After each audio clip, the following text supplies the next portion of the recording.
सन 1857 की जंग आज़ादी के नाम से ख्वाको खून में आलूदा अनगिनत मुरक्कों के बाग खुलने लगते हैं। आसमान से खून की बारिश हो रही है। दिल्ली मुहासरे में है।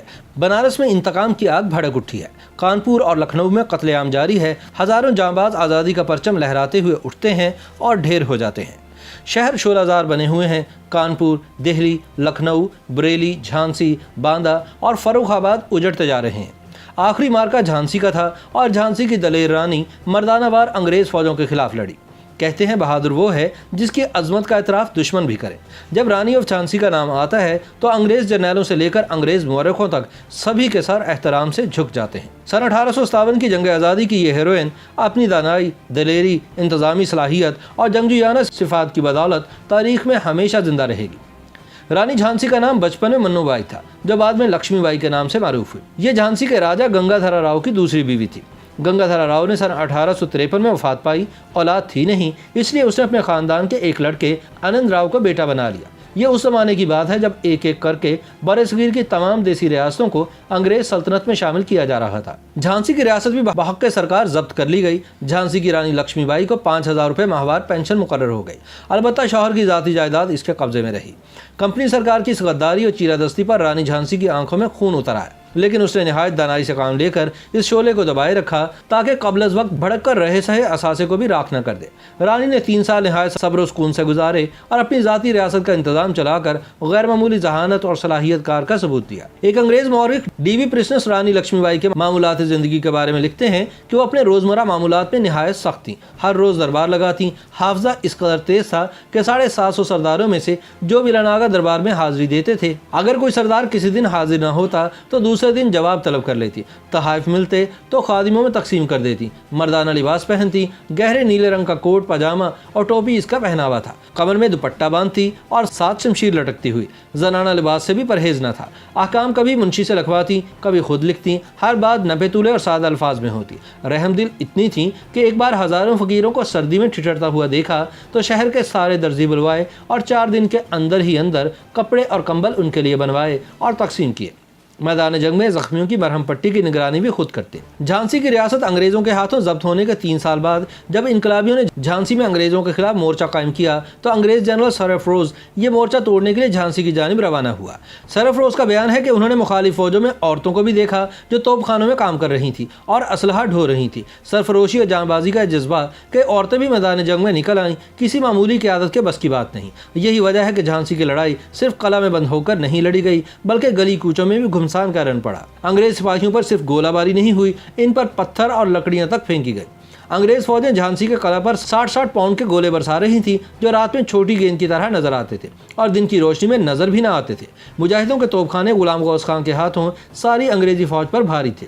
कितनी ही बार नशेबो फराज आए, कभी एक का पल्ला भारी, कभी दूसरे का। अंग्रेज फौजें जदीद तरीन असलहे और हिकमत अमली से लेस थीं, लेकिन झांसी की लड़ाई ने साबित कर दिया कि हुर्रियत का जज्बा दुनिया का सबसे कारगर असलहा है। झांसी का ये मार्का 9 दिन तक जारी रहा और फिर वो दिन भी आन पहुंचा जब झांसी की रानी ने गोरों के खिलाफ लड़ते लड़ते अपनी जान दे दी। अंग्रेजों की तरफ से कैप्टन रोड्रिक बग्स ऐसे पहले शख्स थे जिन्होंने झांसी की रानी लक्ष्मीबाई को अपनी आंखों से जंग के मैदान में लड़ते हुए देखा।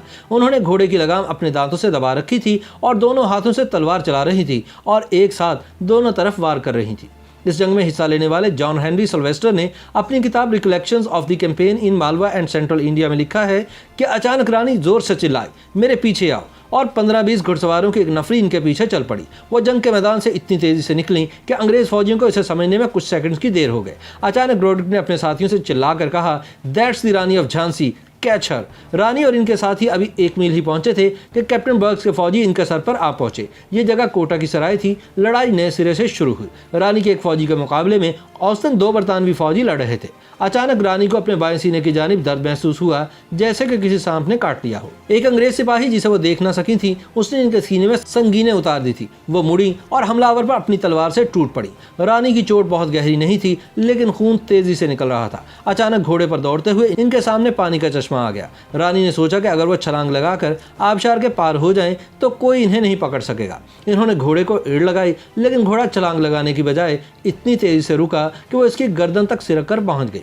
इन्होंने दोबारा महमीज लगाई, लेकिन घोड़े ने 1 इंच भी आगे बढ़ने से इनकार कर दिया। उस वक्त झांसी की रानी ने अपनी कमर में दर्द महसूस किया कि किसी ने बाईं जानिब से तेज वार किया था। फिर इनको राइफल की गोली लगी और तलवार हाथ से छूटकर जमीन पर गिर पड़ी। इन्होंने इसी हाथ से कमर से निकलने वाले खून को रोकने की कोशिश की। इसी हाल में रानी ने अपनी पूरी कुव्वत से एक अंग्रेज फौजी पर तलवार चलाई, जो सिर्फ इसके कंधे को ही जख्मी कर पाई। रानी घोड़े से नीचे गिर पड़ी। इसके बाद इनके फौजियों में से एक ने अपने घोड़े से उतरकर इन्हें गोद में लिया और इन्हें करीबी मंदिर में ले गया। रानी उस वक्त तक जिंदा थी। मंदिर के पुजारी ने इन खुशखोंटों को एक बोतल में रखे दरिया गंगा के पानी से तर किया। झांसी की रानी की हालत बहुत खराब थी। आहिस्ता आहिस्ता वो अपने हवास खो रही थी। दूसरी जानिब मंदिर के अहाते के बाहर फायरिंग मुसलसल जारी थी। आखिरी सिपाही को मारने के बाद बरतानवी फौजी ने समझा कि इन्होंने अपना काम मुकम्मल कर लिया है। इसके बाद रोडिक ने बुलंद आवाज़ से कहा, वो मंदिर के अंदर गए हैं, उन पर हमला करो। रानी ऑफ झांसी अभी जिंदा है। दूसरी तरफ पुजारियों ने रानी के लिए आखिरी लम्हात की दुआएं शुरू कर दी। रानी की एक आंख अंग्रेज फौजी की कटार से जख्म से बंद थी। उन्होंने वो मुश्किल अपनी दूसरी आंख खोली। इनकी आंखों में धुंधलापन था और मुंह से वक्फे वक्फे से लफ्ज़ निकल रहे थे।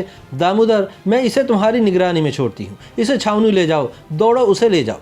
बमुश्किल उन्होंने अपनी गर्दन से मोतियों का हार निकालने की कोशिश की, लेकिन वो बेहोश हो गई।